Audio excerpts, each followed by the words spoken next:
soft wind, a London skyline at night, the faint sound of champagne glasses, a distant countdown. Then, silence. New Year's Day, 1985. On a street where every gate guards a fortune, a man lies dead inside his own chapel. He was a self-made millionaire, a name stitched into the fabric of British fashion. And the bullets that ended his life were silver. The case would become known as the Silver Bullets murder.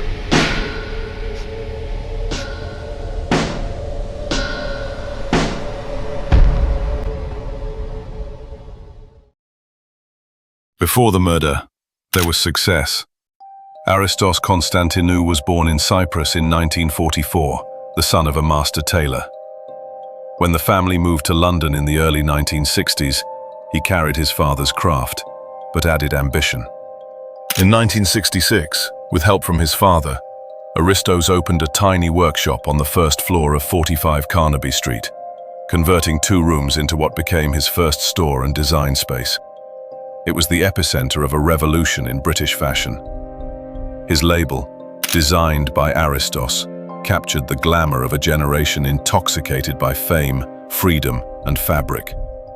By the 1970s, Aristos and his younger brother Achilles had built Ariella Fashions into a global brand. They supplied major retailers, John Lewis, D.H. Evans, Jane Norman, cocktail dresses, evening gowns, casino uniforms, the look of modern luxury. Money poured in, and with it came the trappings of success. 2 brothers, 2 mansions, side by side on the Bishop's Avenue. 7 bedrooms, marble bathrooms, private stables and a small chapel on the grounds. Aristos had arrived. But in his world of mirrors and silk, even beauty had shadows.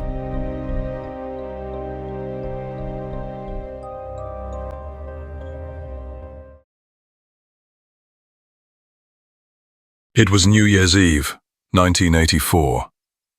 Aristos and his wife Elena Hadjikostis, just 27 years old, striking and always immaculately dressed, attended a party. They returned home sometime after midnight. Inside the quiet mansion, the celebrations ended, and the horror began. Shortly after 2 a.m., neighbors heard screams. Police arrived to find Aristos dead in the chapel, shot several times with silver-colored bullets. He was 40 years old. His wife Elena survived. She told police they'd disturbed masked burglars demanding valuables worth over £1.5 million, nearly £5 million today. She said the intruders locked her in an upstairs bathroom, that she escaped through a small window, slid down a drain pipe, and ran into the street to flag down help. The story was dramatic, but from the start it didn't quite fit. There were no signs of forced entry, no murder weapon. And for a house protected by an elaborate security system, the burglars had left surprisingly little trace.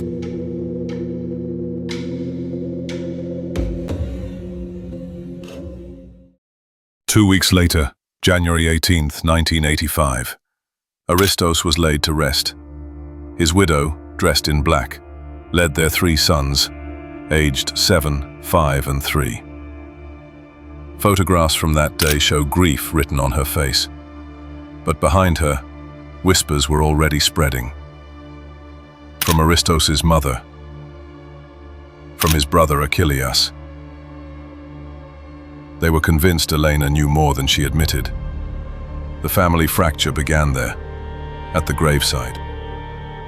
9 months later, the case took a strange turn. By then, Elena had left Britain. She'd remarried to an American lifeguard named Tim Nugent. From her new home in the United States, she contacted investigators again with a new version of events. Now she claimed she knew one of the intruders. that she'd been too frightened to speak because her children's lives had been threatened. 3 stories in less than a year: a burglary, an escape, a known assailant.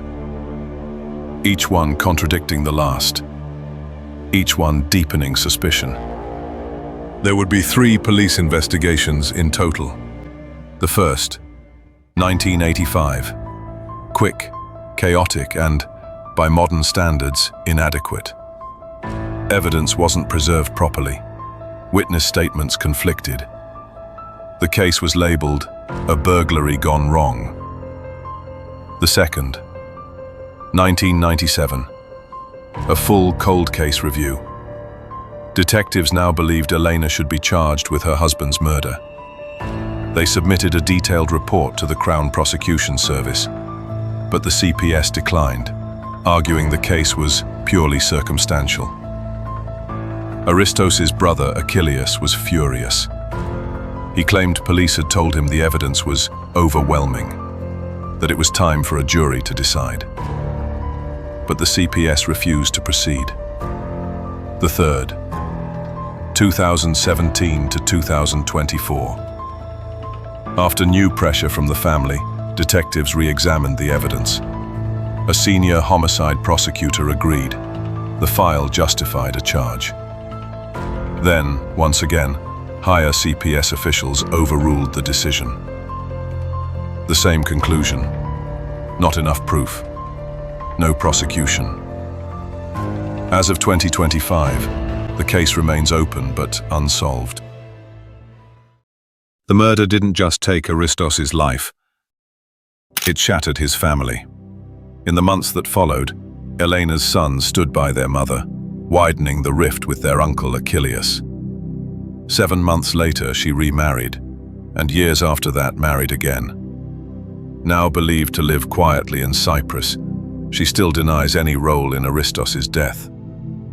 Achilles, meanwhile, has spent nearly 40 years chasing the truth, battling bureaucracy, pleading with police, and confronting only silence.